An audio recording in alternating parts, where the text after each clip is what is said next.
Jagannath Gopal Prabhu for mentioning the pre-cap. Let's start with prayers.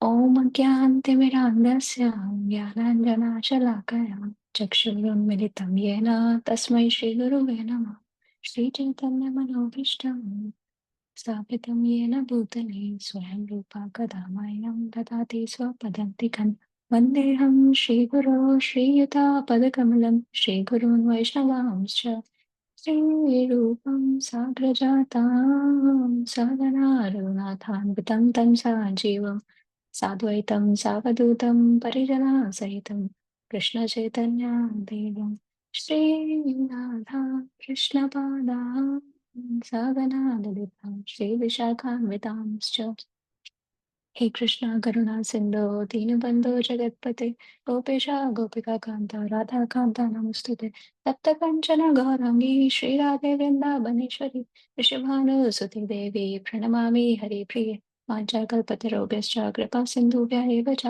पतितानां पावनेभ्यो वैष्णवेभ्यो नमो नमः नमो विष्णुपादाय कृष्णपृष्ठाय भूतले श्रीमते भक्तिवेदान्त स्वामिनिति नामिने नमस्ते सरस्वती देवे गौरवाणी प्रचारिणे निर्विशेष शून्यवादी पाश्चात्य देशधारिणे जय श्री कृष्ण चैतन्य प्रभु नित्यानंद श्री अद्वैत गदाधर शिवासादि गौर भक्तवृंद हरे कृष्णा कृष्ण कृष्ण हरे हरे हरे राम राम राम हरे हरे मुखं करोति वाचालं भृङ्गं लगायते गिरिं यत्कृपातमहं वन्दे श्रीगुरुनिधिं Hare Krishna. Thank you all for joining.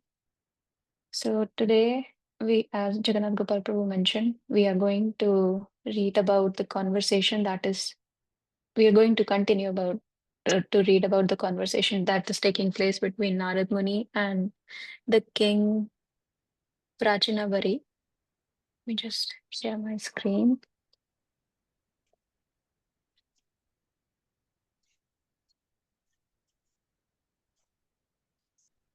Okay. So we have 52 verses. So we can have 4 readers and each reader can read 13 verses. So we can go the way we usually go. If anyone wants to read, they can raise their hands.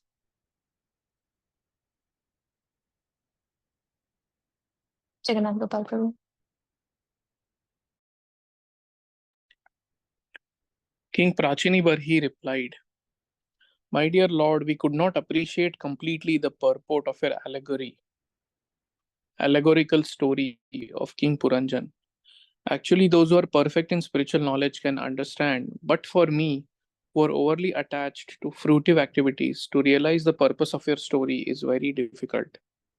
The great sage Narad Muni continued, "You must understand that Puranjan, the living entity, transmigrates according to his own work into different types of bodies, which may be one legged, two legged, three legged, four legged, many legged, or simply legless. Transmigrating into these various types of bodies, the living entity, as a so called enjoyer, is known as Puranjan. The person I have described as unknown is the Supreme Personality of Godhead, the Master and the eternal friend of the living entity." Just one sec.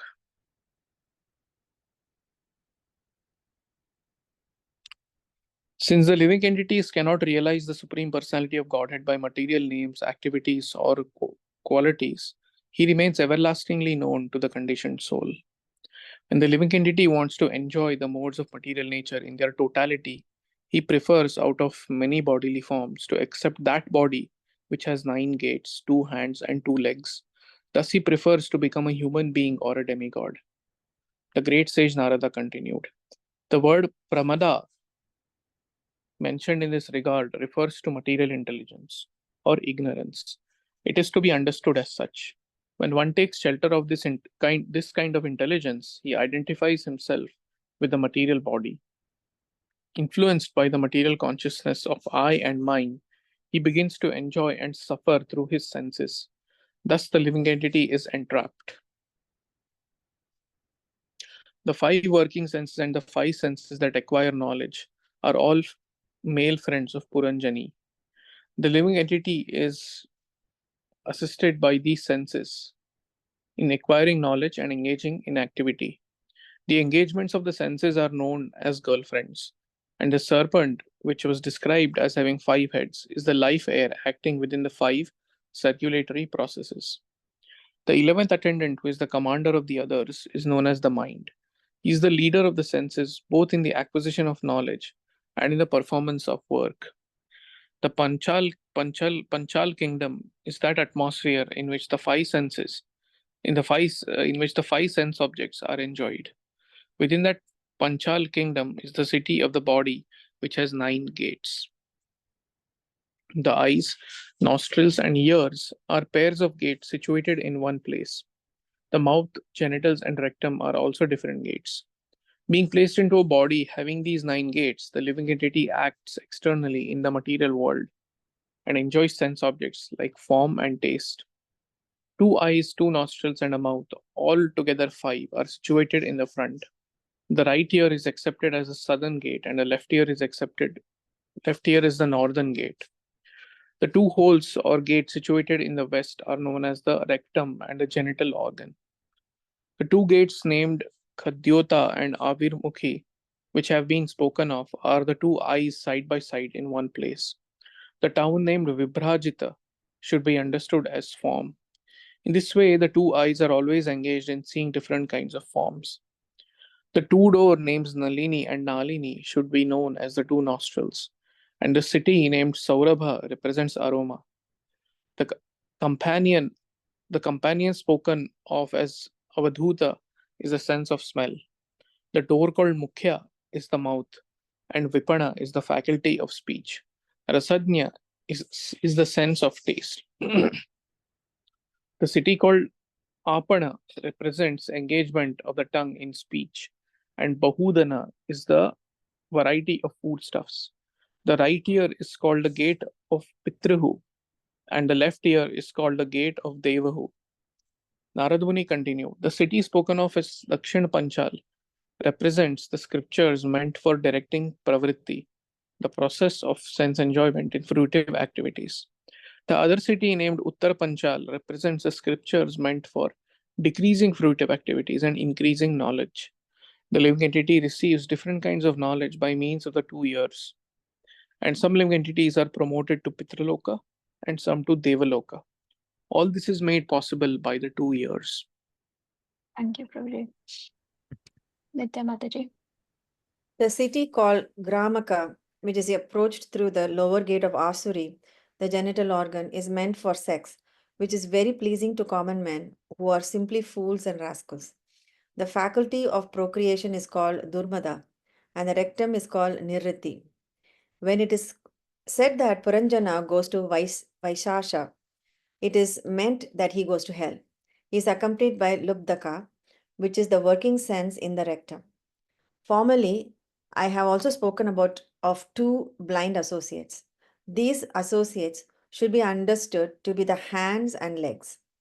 Being helped by the hands and legs, the living entity performs all kinds of work and moves hither and thither. The word Antapura refers to the heart. The word Visuchina, meaning going everywhere, indicates the mind. Within the mind, the living entity enjoys the effects of the modes of material nature. These effects sometimes cause illusion, sometimes satisfaction, and sometimes jubilation. Formerly, it was explained that the queen is one's intelligence. While one is awake or asleep, that intelligence creates different situations. Being influenced by contaminated intelligence, the living entity envisions something and simply imitates the actions and reactions of his intelligence. Narada Muni continued, what I referred to as a chariot was in actuality the body. The senses are the horses that pull the chariot. As time passes year after year, these horses run without obstruction, but in fact, they make no progress. Pious and impious activities are the 2 wheels of the chariot. The 3 modes of material nature are the chariot's flags. The 5 types of life air constitute the living entity's bondage, and the mind is considered to be the rope. Intelligence is the chariot driver. The heart is the sitting place in the chariot, and the dualities of life, such as pleasure and pain, are the knotting place. The 7 elements are the coverings of the chariot, and the working senses are the 5 external processes. The 11 senses are the soldiers. Being engrossed in sense enjoyment, the living entity seated on the chariot hankers after fulfillment of his false desires and runs after sense enjoyment life after life. What was previously explained as Chandavega, powerful time, is covered by days and nights, named Gandharvas and Gandharvis. The body's lifespan is gradually reduced by the passage of days and nights, which number 360. What was described as Kalakanya should be understood as old age. No one wants to accept old age, but Yavaneshwara, Yavanaraja, whose death accepts Jara, old age, as his system. The followers of Yavaneshwara, Yamaraja, are called the soldiers of death, and they are known as various types of disturbances that pertain to the body and mind. Prajvara represents the 2 types of fever: extreme heat and extreme cold, typhoid and pneumonia. The living entity lying down within the body is disturbed by many tribulations pertaining to providence, to other living entities, and to his own body and mind. Despite all kinds of tribulations, the living entity is subjected to the necessities of the body, mind, and senses, and suffering from various types of disease, is carried away by many plans due to his lust to enjoy the world. Although transcendental to this material existence, the living entity, out of ignorance, accepts all these material miseries under the pretext of false egoism, I and mine. In this way, he lives for 100 years within the body, within this body. Should I read 26, 27 also? Because 27 is part. Okay, Mataji, you can just read this one. The living entity by nature has minute independence to choose his own good or bad fortune. But when he forgets his supreme master, the personality of Godhead, he gives himself up unto the modes of material nature. Being influenced by the modes of material nature, he identifies himself with the body, and for the interest of the body, becomes attached to various activities. Sometimes he is under the influence of the mode of ignorance, sometimes the mode of passion, and sometimes the mode of goodness. The living entity thus gets different types of bodies under the modes of material nature. Thank you so much, Mataji. Vishal Prakash Prabhu. Those who are situated in the mode of goodness act piously according to Vedic injunctions. Thus, they are elevated to the higher planetary systems where the demigods live. Those who are influenced by the mode of passion engage in various types of productive activities in the planetary systems where human beings live. Similarly, those influenced by the mode of darkness are subjected to various types of misery and live in the animal kingdom. Covered by the mode of ignorance in material nature, the living entity is sometimes a male, sometimes a female, sometimes a eunuch, sometimes a human being, sometimes a demigod, sometimes a bird, an animal, and so on. In this way, he is wandering within the material world. His acceptance of different types of bodies is brought about by his activities under the influence of the modes of nature. The living entity is exactly like a dog who, overcome with hunger, goes from door to door for some food. According to his destiny, he sometimes receives punishment and is driven out, and at other times receives a little food to eat. Similarly, the living entity, being influenced by so many desires, wanders in different species of life according to destiny. Sometimes he is high and sometimes he is low. Sometimes he goes to the heavenly planets, sometimes to hell, sometimes to the middle planets, and so on. The living entities are trying to counteract different miserable conditions pertaining to providence, other living entities of the body and mind. Still, they must remain conditioned by the laws of nature, despite all attempts to counter these laws. A man may carry a burden on his head, and when he feels it to be heavy, when he feels it to be too heavy, he sometimes gives relief to his head by putting the burden on his shoulder. In this way, he tries to relieve himself of the burden. However, whatever process he devises to counteract the burden, does nothing more than put the same burden from one place to another. Narada continued, O you who are free from all sinful activity, no one can counteract the effects of fruitive activity simply by manufacturing a different activity devoid of Krishna consciousness. All such activity is due to our ignorance. When we have a troublesome dream, we can relieve it with a troublesome hallucination. One can counteract a dream only by awaking. Oh, sorry. When we have a troublesome dream, we cannot relieve it with a troublesome hallucination. One can counteract a dream only by awaking. Similarly, our material existence is due to our ignorance and illusion. Unless we awaken to Krishna consciousness, we cannot be relieved of such dreams. For the ultimate solution to all problems, we must awaken to Krishna consciousness. Sometimes we suffer because we see a tiger in a dream or a snake in a vision. But actually, there is neither a tiger nor a snake. Thus, we can create some situation in a subtle form and suffer the consequences. These sufferings cannot be mitigated unless we are awakened from our dream. The real interest of the living entity is to get out of this nescience that causes him to endure repeated birth and death. The only remedy is to surrender unto the Supreme Personality of Godhead through his representative. Unless one renders devotional service unto the Supreme Personality of Godhead, Vasudev, one cannot possibly become completely detached from this material world, nor can he possibly manifest real knowledge. O best of kings, one who is faithful, who is always hearing the glories of the Supreme Personality of Godhead, who is always engaged in the culture of Krishna consciousness and in hearing of the Lord's activities, very soon becomes eligible to see the Supreme Personality of Godhead face to face. My dear king, in the place where pure devotees live, following the rules and regulations, and thus purely conscious and engaged with great eagerness in hearing and chanting the glories of the Supreme Personality of Godhead, in that place, if one gets a chance to hear their constant flow of nectar, which is exactly like the waves of a river, one will forget the necessities of life, namely hunger and thirst, and become immune to all kinds of fear, lamentation, and illusion. Thank you, Vishal Prakash Prabhu. Nishika Mataji.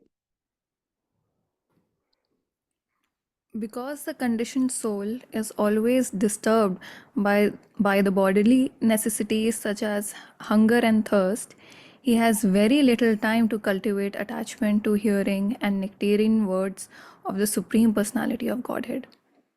The most powerful Lord Brahma, the father of all progenitors, Lord Shiva, Manu, Daksh, and the other rulers of humankind, the four saintly first class brahmacharis headed by Sanaka and Sanatana, the great sages Marichi, Atri, Angira, Pulastya, Pulaha, Kratu, Bhrigu, and Vashishta are my humble self, Nārada, are all stalwart Brahmanas who can speak authoritatively on Vedic literature.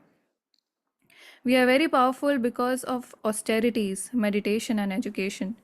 Nonetheless, even after inquiring about the Supreme Personality of Godhead, whom we always see, we do not know perfectly about him.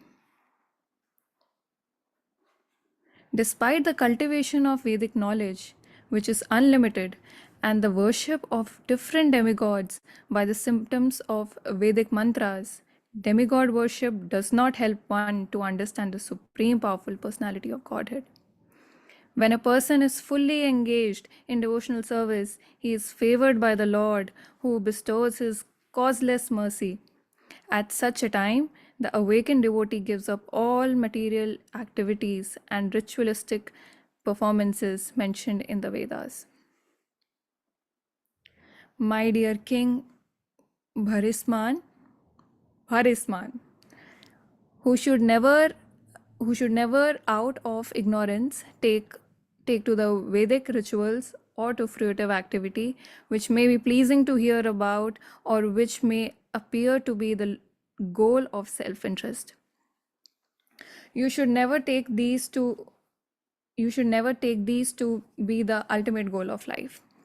Those who are less intelligent accept the Vedic ritualistic ceremonies as all in all. They do not know that the purpose of the Vedas is to understand one's own home where the Supreme Personality of Godhead lives. Not being interested in their real home, they are illusioned and search after other homes. My dear king, the entire world is covered with the sharp points of kusha grass, and on the strength of this you have become proud because you have killed various types of animals in sacrifices. Because of your foolishness, you do not know that devotional service is the only way one can please the Supreme Personality of Godhead. You cannot understand this fact. Your only activities should be those that can please the personality of Godhead. Our education should be such that we can become elevated to Krishna consciousness. Sri Hari, the Supreme Personality of Godhead, is the super soul and guide of all living entities who have accepted material bodies within this world. He is the supreme controller of all material activities in material nature. He is also our best friend, and everyone should take shelter at his lotus feet. In doing so, one's life will be auspicious. One who is engaged in devotional service has not the least fear in material existence. This is because the Supreme Personality of Godhead is the super soul and friend of everyone. One who knows the secret is actually educated, and one thus educated can become the spiritual master of the world. One who is an actually bona fide spiritual master, representative of Krishna, is not different from Krishna. The great Saint Nārada continued, "O great personality, I have replied properly about all that you have asked me. Now hear the another narration that is accepted by saintly persons and is very confidential." Thank you very much. Thank you all the readers for reading so sweetly. Let me see if you can see my screen.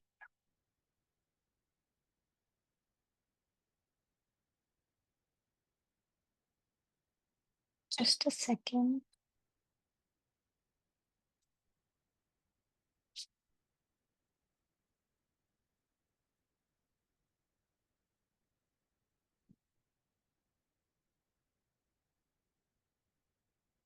So as Jagannath Gopal Prabhu mentioned, like this is talk between Narad Muni and the king Prācīnabarhi.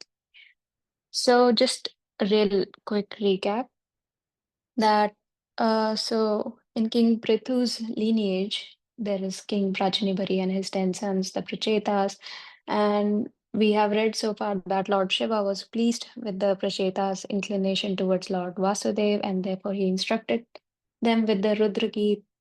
And then while the Prachetas they were performing austerities, compassionate Narad, he went to their father, Prācīnabarhi, who was engaged in karmakanda sacrifices, one after the another.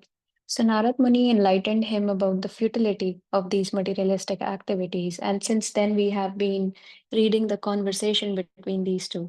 So Narad Muni he narrated the allegorical story of Puranjana, and these allegory they describe different entanglement of conditioned soul through material intelligence and innumerable desires for sense gratification. So we read all of those so far. However, uh, King Prajanivari, he was not he was not satisfied, and he wanted Narad Muni to give him a more direct explanation of the story. So Prabhupada says that to us, and Gauranga Darshan Prabhu, I was listening to a lecture. So it is like to us, we have the purport by Prabhupada and the Acharyas, but King Prajanivari, he was listening this story alone from Narad Muni. So he had his doubts and he could not completely understand. So he asked for more direct explanation. So Prabhupada in his purport, he mentioned that this story is specially meant to engage conditioned souls in devotional service. And this entire story is narrated allegorically is to be easily understood by a person who is engaged in devotional service. But those who are not engaged in devotional service and engaged in sense gratification, they cannot perfectly understand it. So this is what King Barishaman, he accepted that he wasn't able to understand. So this is how, again, this is from Gaurang Darshan Prabhu's lecture. So we read till text 52. So from first to 25, it was more like technical details, which we have read in past, like about the story. Narad Muni, he again elaborates on allegory. He explains each and every allegory he mentioned in his story. Then there is description of samsara by Narad Muni, how bhakti is a solution. And till 52, it comes like how Narad Muni further explains how one can take surrender of Krishna. So next few slides are again the summary of those technical details that were covered from text 1 to 25, and they are in table form, and they have been taken from Gaurang Darshan Prabhu's Bhagavad Subodhni for Canto 4. So it starts with like quickly going through Puranjana. He shows he's compared to the Jiva, and the comments Prabhupada made, like the comments Narad Muni also talked about, was transmigrating according to one's work. We saw that he became a woman when he was thinking about his wife. Then there was talk about city, which is the body, which can be one leg, two leg, three leg, or many legs. Then there is Avigya, that is the unknown, that is the Supreme Personality of Godhead, who is with us, but not many souls are realized about him. Then there are 9 gates of city, which is also explained in the next slide. Then Puranjani, the wife of Puranjana, is the material intelligence. There are male friends, the 10 senses, female friends, serpents with 5 heads. So all of these, they have been covered in past as well, but Narad Muni again goes through each of these to explain these to King Prācīnabarhi. And then these are the 9 gates, the eyes, in different directions, the eyes, the nostrils, the mouth, the ears, the genitals, the rectum. So these are the 7 gates, and then again the chariot. So Samaksh Prabhu, he covered this really nicely. The diagram he showed, like how different things in the chariot, they indicate different parts, like the mind, intelligence, heart, lamentations, illusions. And then Ritesh Prabhu, he covered Chandvega, Gandharvas, Kalakanya. So these are the different things they represented, and Narad Muni, he went through all of these. So this was from 1 to 25. So in this section, Prabhupada, he mentioned like there are purports to almost all of these verses. So the purports are really nice. I won't be able to cover all of those, so I'll be trying my best. So Prabhupada mentions about intelligence and mind a lot in his purports, and because even that when he was talking about mind, how it is roaming here and there, and about intelligence as well, that there was a verse that mentioned that I and me, the false ego. So it is with us as well that we have those attachments. This is mine, that is mine. And Prabhupada says that this is called illusion, like nothing belongs to the living entity. And but we do claim that body, and even if somebody asks me what I'm doing or what my university is, so I have those pronouns that my university, and this is my course, and this is what I am doing. So we knowingly, unknowingly, we have been conditioned to claim things to be ours. So Prabhupada, he mentions that how this is an illusion, and he mentions like how Mahaprabhu, he recommends that false intelligence be purified, needs to be purified, Chetodarpana Marjanam. When the mirror of intelligence is polished, the real activity of the living entity begins. So before diving deeper, so Prabhupada, so I was discussing this with Jagannath Gopal Prabhu and Kaur Kumar Prabhu about claiming things to be ours and like distinguishing the material life from spiritual life. And so I have this question for the rest of us. that how do you try to differentiate? Like this is, we are conditioned to use these terms, me, mine, and whatever we are doing, our daily activities. So, like King Prācīnabarhi, he was doing his activities, his karma kandas, he was doing his sacrifices. But Narad Muni, he came and enlightened him, and through him, he's enlightening us. So, how do you try to differentiate, like, or remind yourself uh, between the material consciousness and spiritual consciousness? So, when I asked this question to Jagannath Gopal Prabhu and Gautama Prabhu, so my question was like, how do I see, like, how do I remember or bring Krishna consciousness in my material life? Because in the purports, Prabhupada clearly mentions that seeking improvement or seeking success or steps or advancement in your material life is completely Maya. So, how do you try to involve, like, how do you try to maintain the balance or involve Krishna in your day-to-day material life, like job or chores?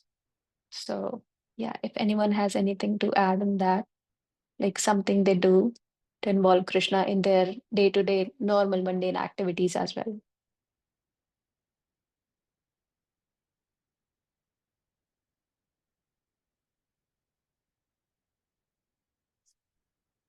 Okay. I can Yes.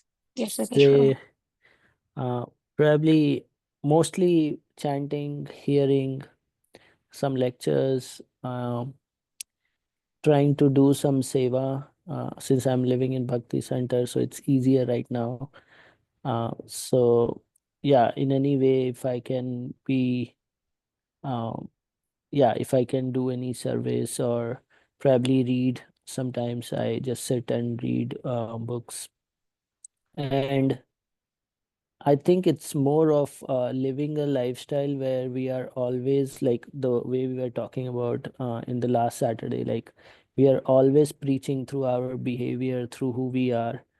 Uh, we don't even have to be speaking for that. So just trying to imbibe that uh, character, that behavior, and be watchful of any anarthas coming up. That is also one way of doing a service, because in that we are basically uplifting our consciousness, and that's a service. Yeah. So that's my gist of how I try to bring it. Beautiful answer, Ritesh Prabhu. Thank you for mentioning those. So Prabhupada also, he mentions in the purport that how training, like how Ritesh Prabhu just mentioned, like his sadhana, his reading, and him involving, like him using his time, whatever time he has to remember Krishna. So that helps to train the mind. And it has been mentioned in Bhagavad Gita that mind is the friend and the enemy of the living entity. So, uh, so it's important to like keep our mind busy and trained, and it is the center of all activities, and it's described in the verse 7th as Brihad Bala, very powerful. So if one gets a good manager, for example, if I get a good advisor, my estate, like my mind, will be very nicely managed. But if my manager or if my boss is not a good person, so my state of mind would be spoiled. So similarly, in our material and conditional existence, the living entity, we give the power of attorney to our mind. So it is always liable to be misdirected. Like we are always liable to be misdirected by our mind. So Maharaj Radhanath Maharaj, he mentions when the mind is disturbed, nothing can give you happiness. The mind has more effect on a human being than the body. Even if you are sick, if you are in a good state of mind, you can be happy. So it is really important, and there have been so many lectures about minding your mind. Yeah, Rajbihari Prabhu has so many lectures about it.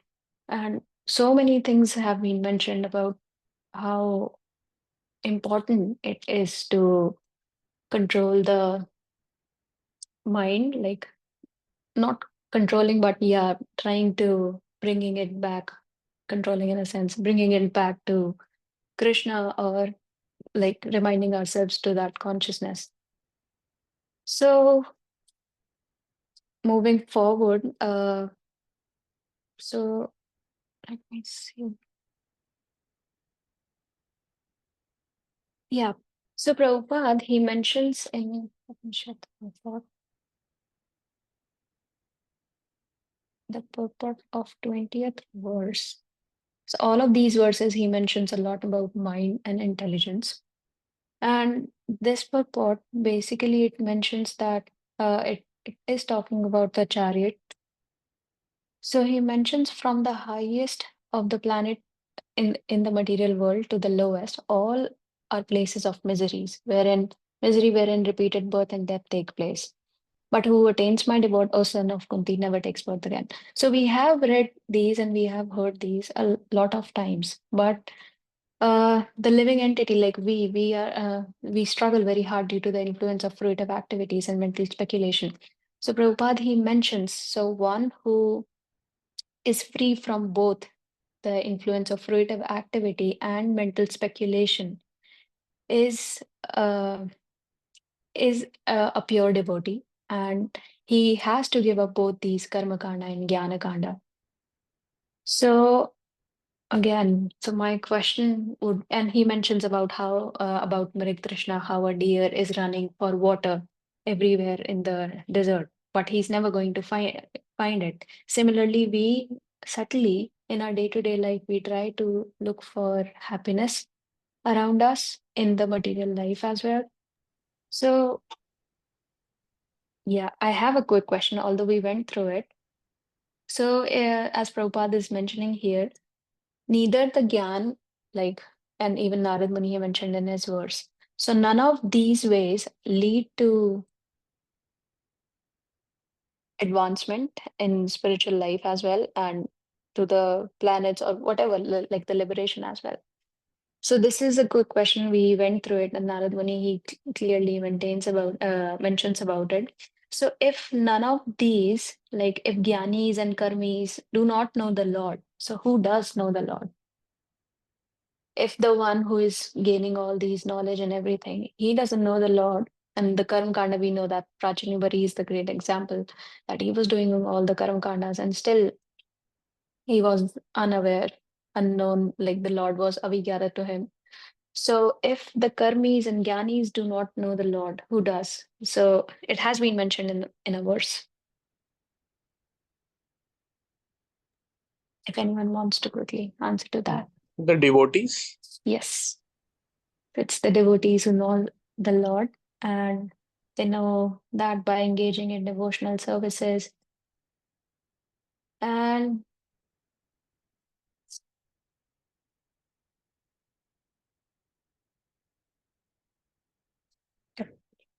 so this was like these were purports from 1 to 25, but after 25, like the verses were absolutely so beautiful, like how Narad Muni is instructing King Prācīnabarhi about samsar and how things like how people are wandering for wanderings of the jiva, how people are looking for happiness. So he's in from text 26 to 33rd, he gave the direct description of material existence. So he talks about how we misuse the independence. So the soul forgets the Lord. This is also, Prabhupada also mentions Bulaya Tomar by Bhaktivinoda Tagore in the purport. It's a beautiful bhajan. So, how the soul forgets the Lord, it comes under the influence of the modes of nature, and it identifies the body with himself and performs action in Satogun, Rajogun, and Tamogun or Tamogun, and gets different types of body. So, this also answers why why Puranjana he got the body of a female. So Gaurang Darshan Prabhu, he gives this table for the explanations of this verse, how mode of goodness, where the actions are pious as per Vedic injunctions, lead to the destination of heavens where the Devtas reside, how passion, where we do laborious activities like the hard work we are doing, whatever we are doing, like with the intention, they attain the planetary systems where human beings live, how ignorance, the actions that lead to misery and lamentation in the mode of ignorance lead to the animal kingdom. So Prabhupada, in the verse after this, he mentions about how living entities are, their position is like to that of a dog's. So by chance, a dog may have a rich owner. By chance, he may be a street. The dog may be a street dog, and as the dog of a rich man, he live very opulently. Sometimes in Western country, we hear of a master leaving millions of dollars to a dog in his will. Of course, so I'm reading this from Prabhupada's purport directly. So there are many dogs loitering in the street without food. So this is like therefore to liken the conditional existence of the living entity, that of a dog, is very appropriate. It can be related. So an intelligent human being can understand that if he has to live the life of a dog, he had best become, of course, he'll choose to become Krishna's dog. In this material world, a dog is sometimes elevated and is sometimes on the street. But in the spiritual world, Krishna's dog is perpetually, eternally happy. So Srila Bhaktivinoda Thakur, he has written this in another bhajan, like Vaishnava Thakur to Ohe Vaishnava Thakur to maar kukur boliya jana ho mare. So he mentions he offers to become a Vaishnav dog, a dog who always keep himself at his master's door and does not allow any person favorable to the master to enter. So this is a very sweet, sweet bhajan. So similarly, one should engage in the service of a Vaishnava and try to please him in every respect. And unless one does so, it does not make spiritual advancement. So this one thing, Narad Muni, he mentions about like how he relates the living entity to a dog. And just like the dog wanders here and there for a piece of bread or punishment, we living entities, we perpetually wander about trying to be happy and planning in so many ways to counteract material misery. So this is another beautiful topic that was raised in these verses by Narad Muni, like the miseries and how dog is running here and there to counteract misery. So that is the struggle for existence. We can actually see in our daily lives how we are forced to make plans to drive away miserable conditions. So Prabhupada mentions to get away one miserable condition, we have to put ourselves in another kind of miserable condition. For example, a poor man suffers for want of money, but if he wants to become rich, he has to struggle in so many ways. So basically, in today's world, right now as well, to counteract a misery, we try to find another misery. And if one does not endeavor to counteract his situation, but is satisfied in his position, knowing that he has obtained his position through past activities, he continues to engage in different kind of like this misery, these miseries and these lamentations, they never end. So my question for you is like, how do you deal with burdens? So it is mentioned, like before I open up it for discussion, so it is mentioned in another verse and purport that to transfer, like for example, if you have seen like coolie in India near the railway station, when they're tired of carrying that burden on their head, that luggage on their head, they might try to carry in their hands or put it on their shoulder. Even like if you see a parent or anyone carrying a child in their hands, sometimes they get tired, they try to move the child from one hand to other. So basically we try to, those are just examples. So transferring a burden from one place to another, so one gets tired of keeping a burden on his head, he will place it on his shoulder. This does not mean he has become freed from the strains of carrying the burden. This is for us like problems that we face every day. Prabhupada gives the example of like humans, they have made the roads, they have constructed so many roads, so many cars. So they have for swift transportation and convenience and everything. But now we need more and more roads. And with roads, we see sometimes the roads in India, especially, there are so many chances that the road, like there comes a big hole, and when it rains, they are all filled with water, and so many things that happen. So humans, they created one thing, like even if we see for the convenience, they have so comfortable buildings and everything. But again, and the air conditioners, the heaters, the refrigerators, but all of them, they have their cons as well. So to counteract one misery, for example, of heat, they created air conditioners. We have created a reason for global warming. So this is example from the material world. So this is a very broad example, but if we see in our life, if we try to realize, so every second we try to solve one problem, we try to to solve that one problem, we might end up, or we do end up in another problem. And we feel that, okay, that part is done. Now let's see about this. So how do you, any one of you, deal with burdens or miseries in your life?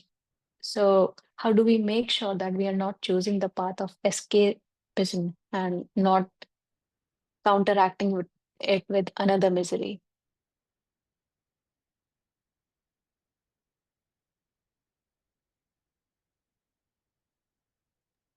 Anyone? So, Surya. some thoughts here. There is this story actually. One one person who in a desert who um, has many problems in life goes to a sage, and I've mentioned this story before. He goes to a sage and tells him that, there are so many problems, dear sage. I solve one problem, another comes up, and things like that. It's an unending. And then that sage says, you go and put all these camels to sleep. He points to a bunch of camels, and then this guy goes, and then he says, come back tomorrow. And then so this guy goes, he's trying to put one camel to sleep. So he tries to put everyone to sleep, but then he's unable to focus on everyone at the same time, so he puts one camel to sleep.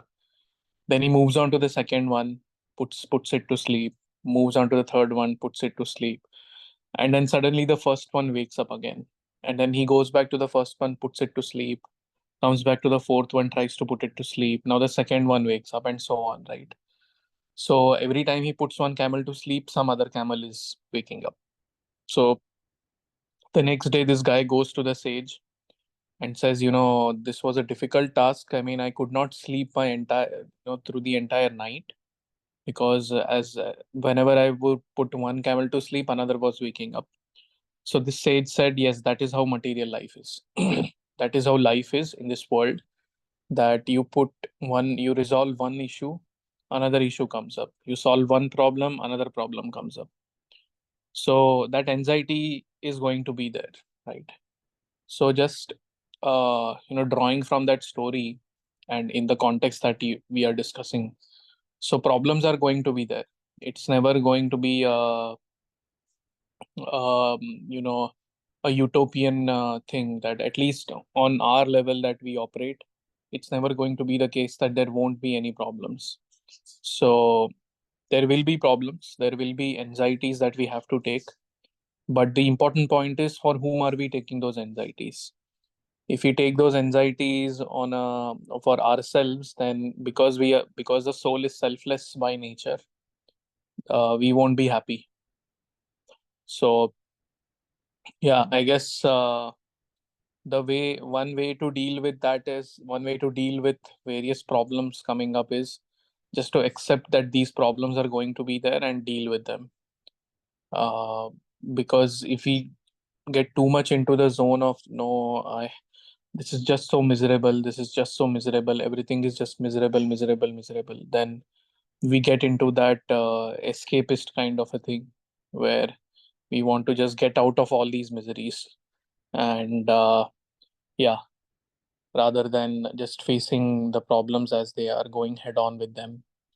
So yeah, in general, we should try to, I guess, solve whatever we have at hand, the problems that come. But then expecting that all problems will just go away one fine day, I guess the Shastras say that that is not a very realistic idea. I mean, you can make it go away in the sense that you can make the material nature of the problems go away by taking up and trying to solve problems on a higher plane. Like you take anxiety for Krishna rather than taking anxiety for Maya, is what the Shastras say. But anxiety is going to be there. So issues have to be solved. Even big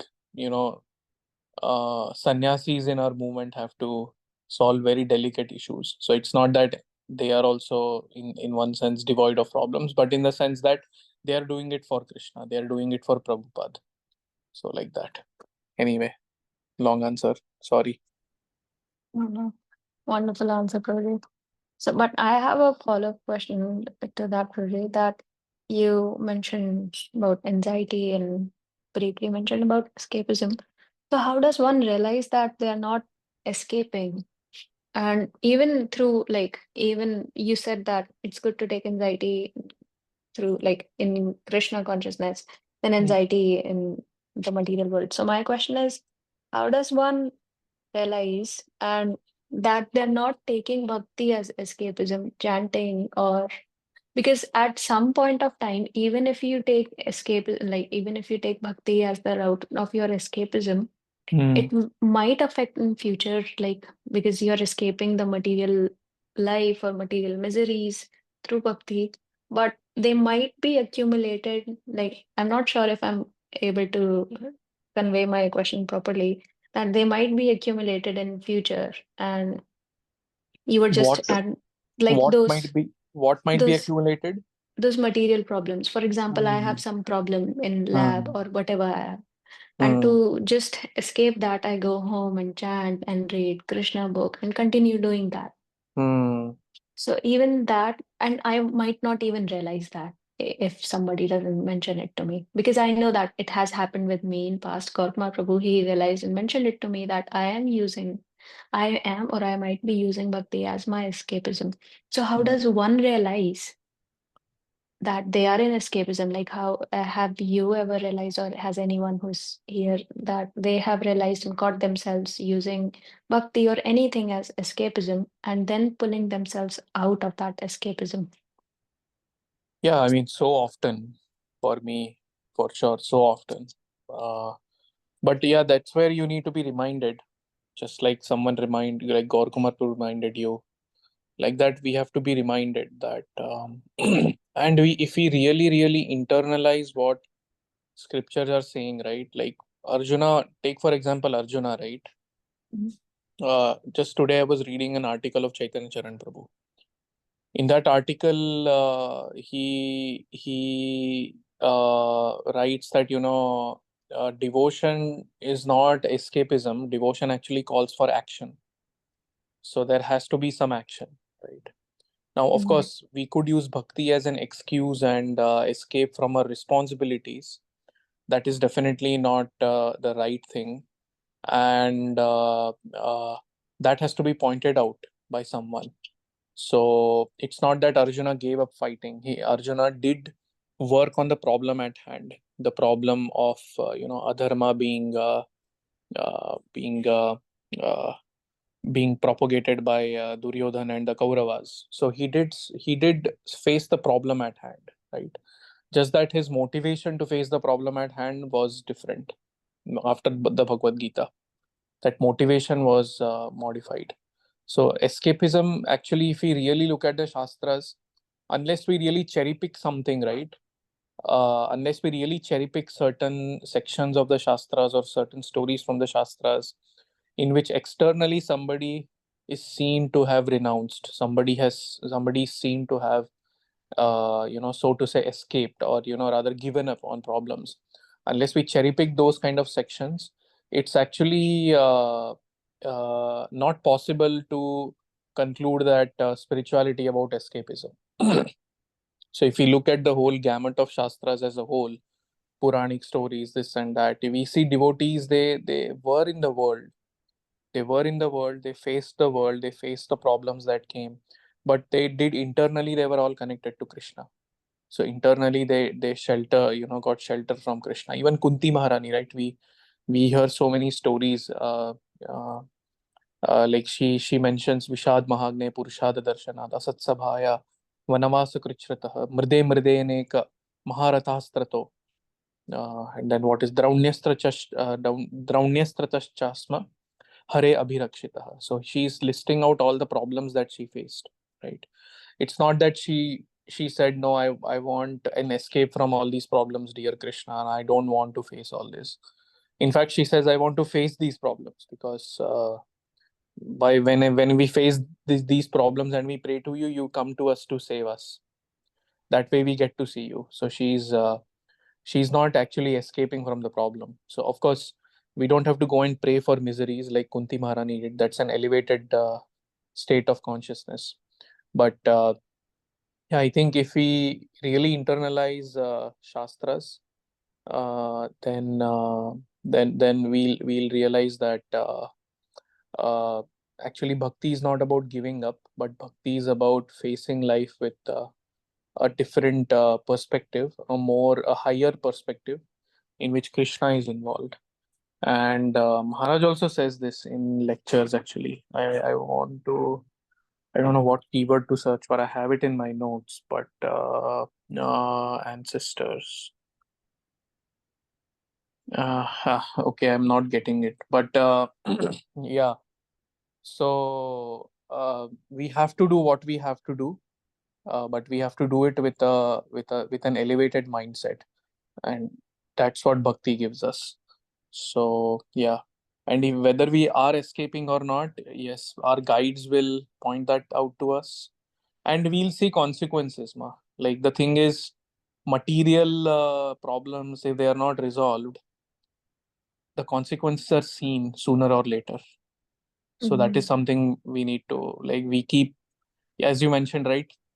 Things keep getting piled up, and then suddenly one day we realize that, oh my God, I should have done that. And this has happened many times with me, that I've, okay, I have to prepare for this class. So let me just, take it easy for work today.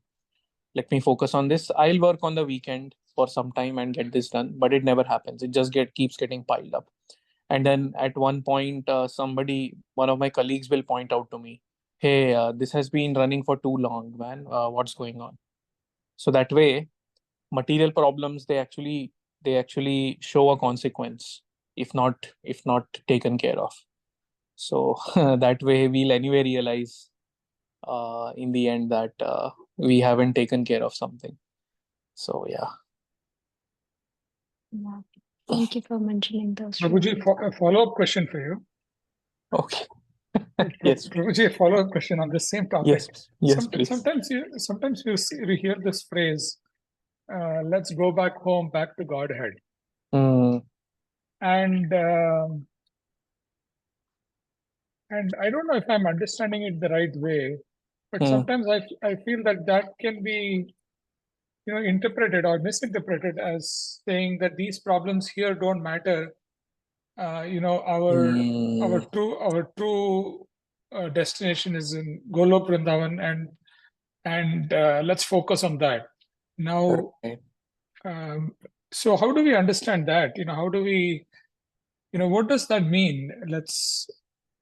Of course, I know what it means theoretically, but what does that mean when we are living our life here? So this is we were discussing this, Manu Mataji and we were discussing. I mean, it has been a topic of discussion between the two of us, like over the past few days.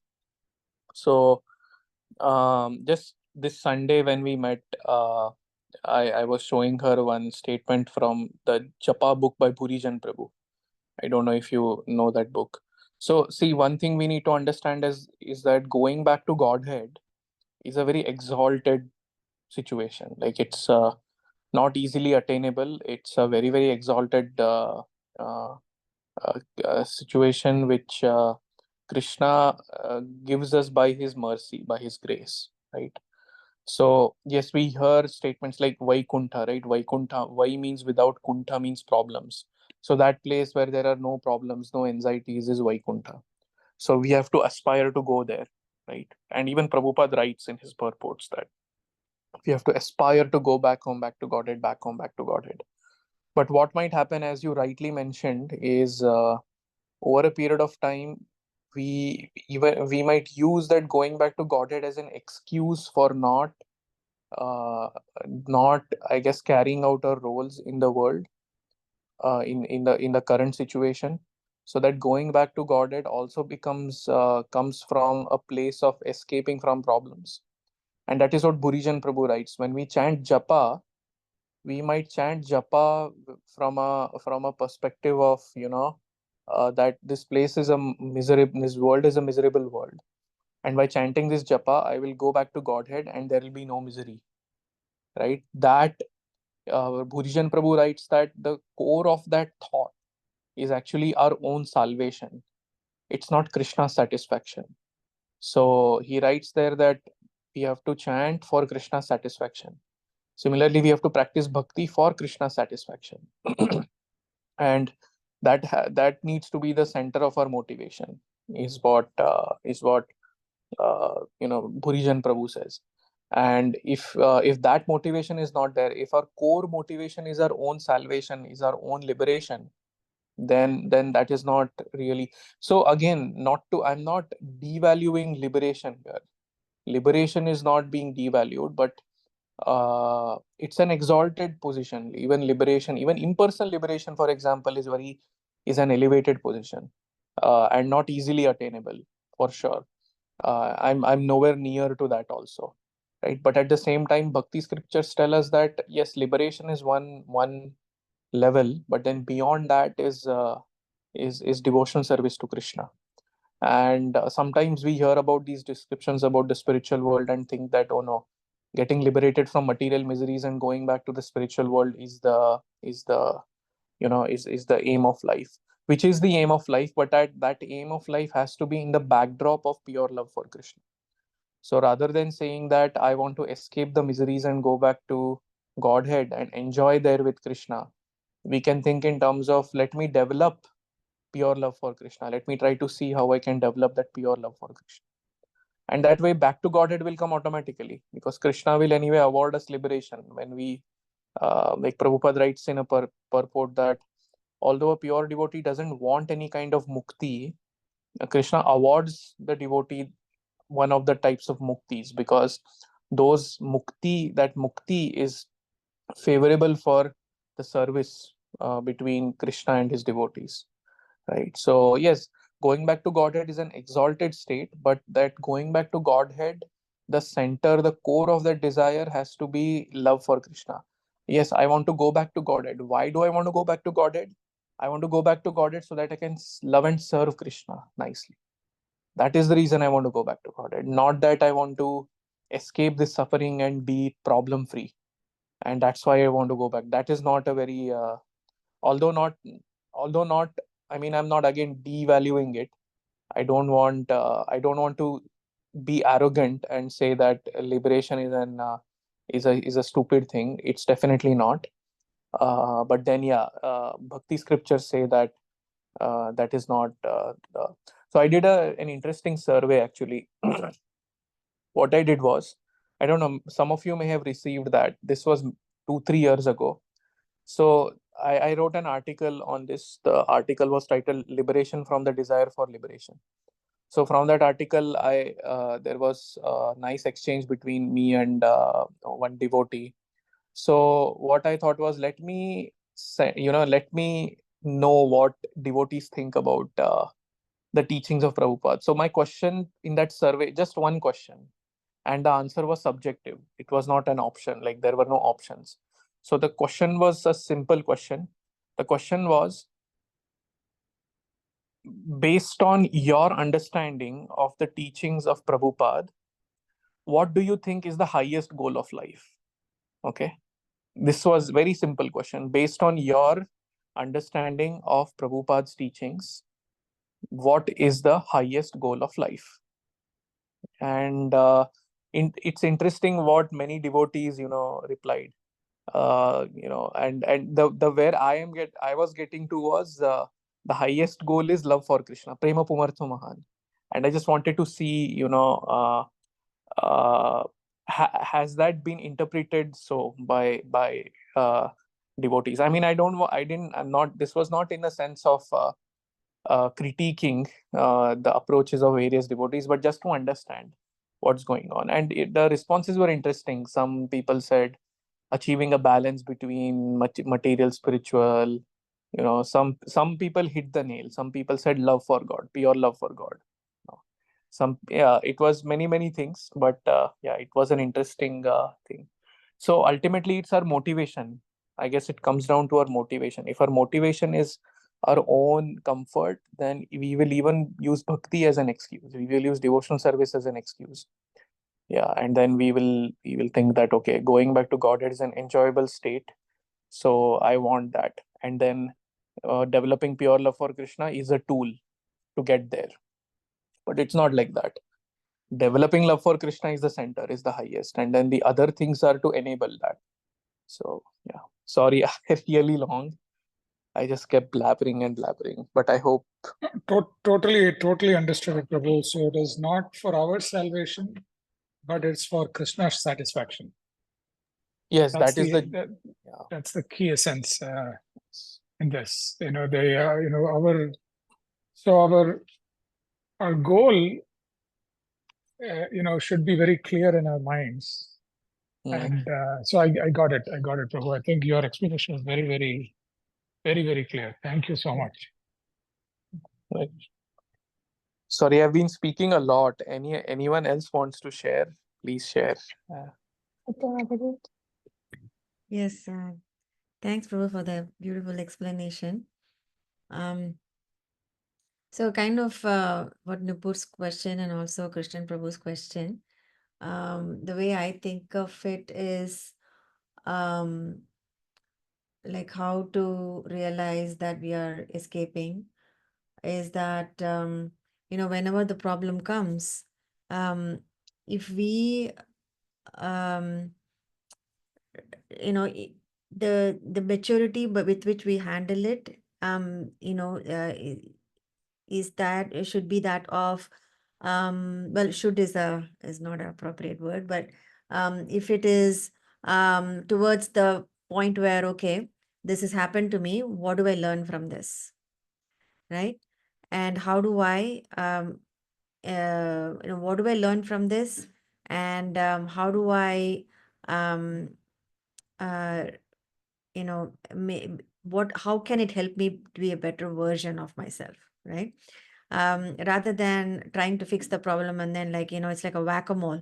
There's one hole you do and then the other hole comes and then you keep whacking each hole like that. It's the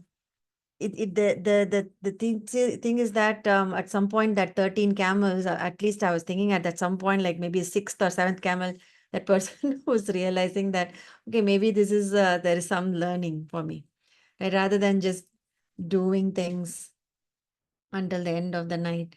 What do I learn from this? Why is the master giving me such a task, right? So that kind of the question is what makes us kind of break that pattern and move to a different realm of looking at things. And so when we do that, we won't be using escapism for especially for bhakti. Like use bhakti as an escapism, but rather bhakti as a means to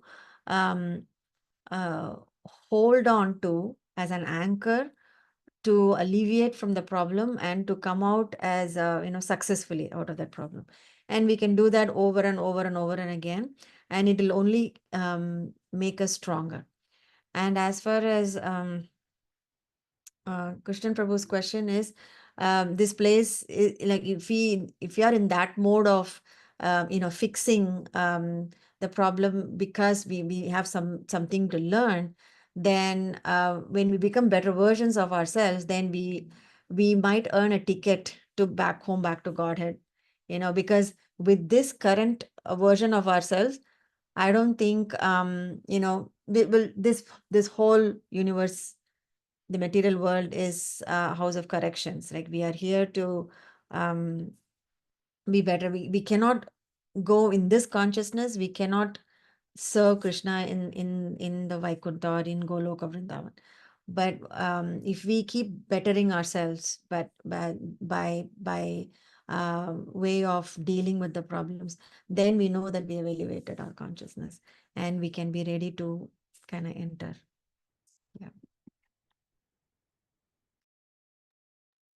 Thank you, Amazing Mataji. That points. was nice explanation, Mataji. You know, the last thing that you said, it reminded me of a bhajan.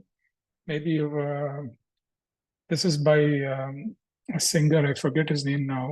This song goes like this: Maili chadar oढ़ ke kaise द्वार तुम्हारे आऊं. I don't know if you've heard this. So Not, you've not, okay. It's a very beautiful bhajan. So someday, if you just Google on YouTube, beautiful lyrics, and it's exactly the point that you're making, that we cannot go to Krishna if we ourselves are not clean. You know, we cannot go there. nice. You know, Can yes. you post like first few words of this? I can Google it.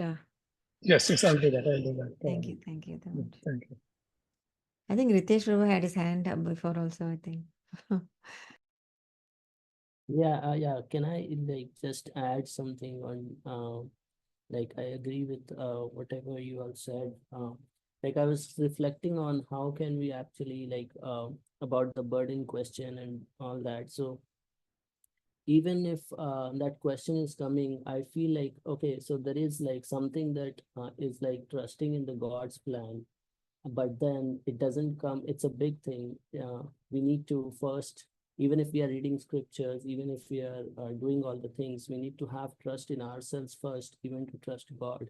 Because unless we trust even though if we are not our intellect, we are not our mind, but through that we are actually seeing ourselves, which is our core. So we need to be able to trust even our intellect or mind, even though it may be corrupt in some sense, but we may be able to learn to trust that first, to trust God's plan.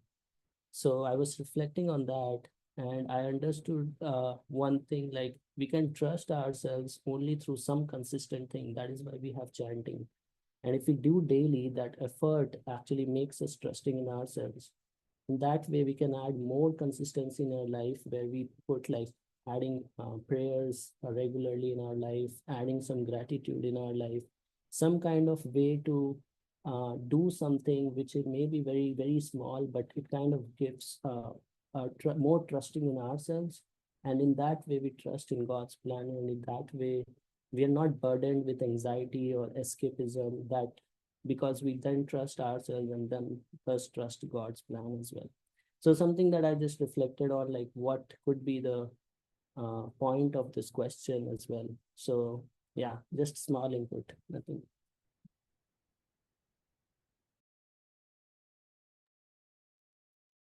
Thank you so much, Ritesh Prabhu. Thank you so much, everyone, for bringing up wonderful points. I'll just quickly conclude like the rest of the verses, which we couldn't go through.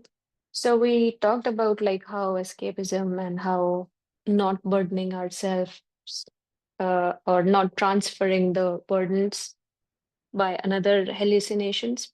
So Narad Muni, he told Prācīnabarhi that the only remedy is to surrender to Krishna, which you all mentioned in different ways. So he mentions about bhakti through guru and bhakti through hearing and bhakti through association. So he really emphasizes on association and the importance of spiritual master. So Prabhupada has given beautiful purports for that as well.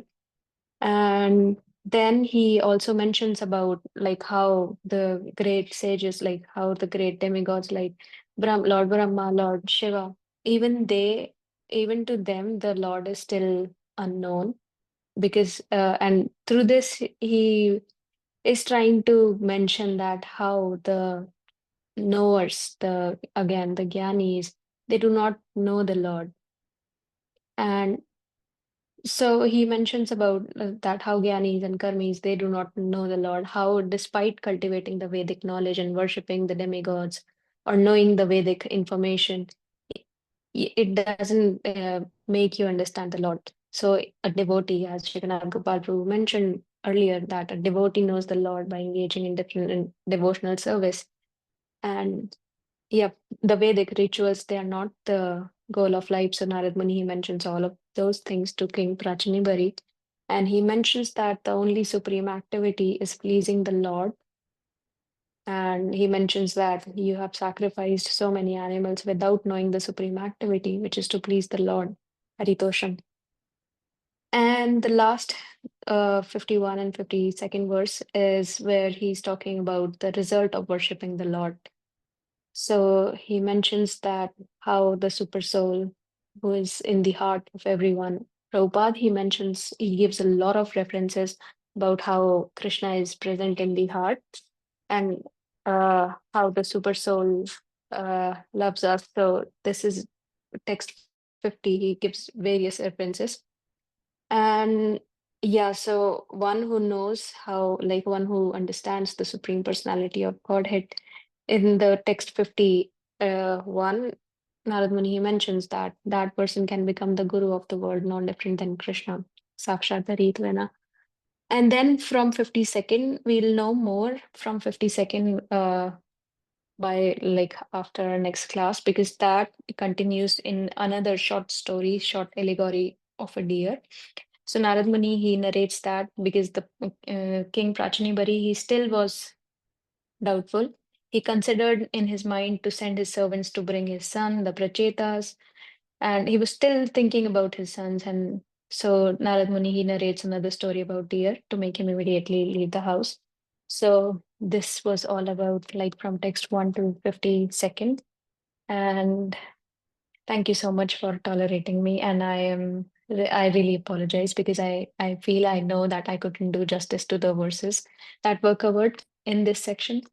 And thank you so much for bringing great discussion points. Thank you. Any announcement, Jagannath Gopal Prabhu and Kumar Prabhu? Nothing from me. Nothing from me too, Prabhu. Okay, we can end. So, Panchakalpatarolescha Kripasindhubhya eva cha patitanam pavanebhyo Vaishnavebhyo namo namah. Anantakoti Vaishnavvrinda ki jai. Srila Prabhupada ki jai. Jai. Thank you so much for joining. Hare Krishna. Hare Krishna.